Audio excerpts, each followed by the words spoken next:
আলুর চপগুলো একেবারে খাসা হয়েছে, মুড়ি দিয়ে মাখিয়ে খেতে পারলে বেশ হতো। ও গিন্নি, দেখো তো ঘরে মুড়ি আছে কিনা, থাকলে একটু নিয়ে এসো দেখি। না গো, ঘরে আজ একটুও মুড়ি নেই, সব মুড়ি এক্কেবারে শেষ হয়ে গেছে। তুমি বরং দোকান থেকে গিয়ে একটু মুড়ি কিনে নিয়ে এসো। না না, আজ বাবু আমি ঘর থেকে একদম বের হতে পারবো না, এমনি জাকিয়ে শীত পড়েছে। তাছাড়া আজ অমাবস্যা, তুমি জানো না শীতের এই অমাবস্যার রাতে আমাদের গ্রামে কি হয়? তা তো জানি, এমন অশুভ কথা কি আর ভুলে যেতে পারি? গত শীতেও তো এইরকমই 10 জন মানুষ মারা গেল। জানি না এই গ্রামের উপরে কি ভয়ানক অভিশাপ লেগেছে। জানি জানি, সব জানি। এ হলো এক মৃত আত্মার অভিশাপ। এই আত্মা কাউকে ছাড়বে না। যে পর্যন্ত এই আত্মা ইহলোক ত্যাগ না করবে, সে সবাইকে শীতের রাতে এইভাবে নির্মম ভাবে হত্যা করবে। কার কথা বলছো তুমি? আমাকেও শোনাও দেখি।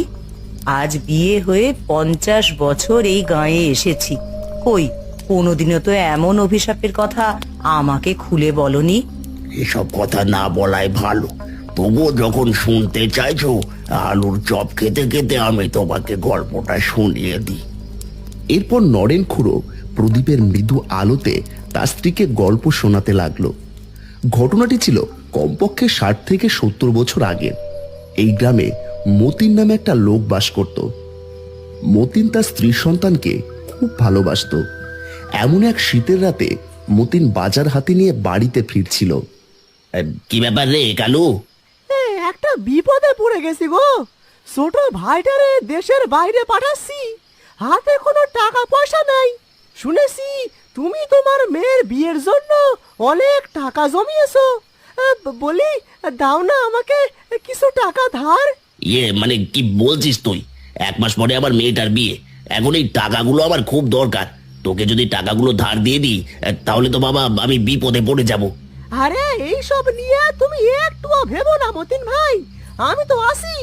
আমার ছোট ভাইটা বিদেশে গিয়েই 7 দিনের মধ্যেই তোমার সব টাকা পরিশোধ করে দেবে। দেখ বাবু, আমি তোকে বিশ্বাস করে টাকাগুলো দিচ্ছি। তুই যদি সময় মতো টাকাগুলো পরিশোধ না করিস, আমি কিন্তু বড্ড বিপদে পড়ে যাব।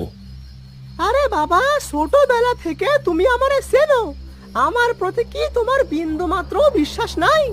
7 দিনের মধ্যেই তোমার সব টাকাগুলো শোধ করে দেব। তাহলে আর দেরি কেন? কাল সকালে গিয়ে টাকাগুলো নিয়ে আসবো, তুমি সেগুলো বাড়িতেই দেখো। মতিনের সাথে কথা শেষ করে